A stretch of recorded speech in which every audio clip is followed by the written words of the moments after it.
ایک سانس، ایک حکم، مکمل خاتمہ۔ اس حقیقت کو سمجھ لو اس سے پہلے کہ یہ حقیقت تمہیں سمجھا دے۔ زندگی پر اللہ کا اختیار مکمل اور مطلق ہے، نہ شریک، نہ حصے دار، نہ عارضی۔ باپ صرف ایک خلیہ فراہم کرتا ہے، بس اتنا ہی۔ اس خلیے کے پاس نہ شعور ہے، نہ اختیار، نہ مستقبل، نہ حرکت کی طاقت۔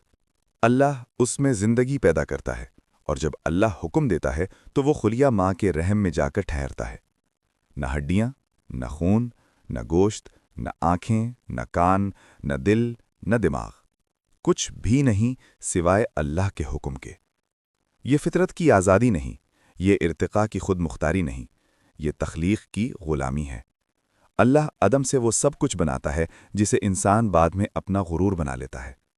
وہ دماغ جن پر فخر کیا جاتا ہے، وہ دل جنہیں نظر انداز کیا جاتا ہے، وہ آنکھیں جن سے انکار کیا جاتا ہے، وہ جسم جنہیں پوجا جاتا ہے۔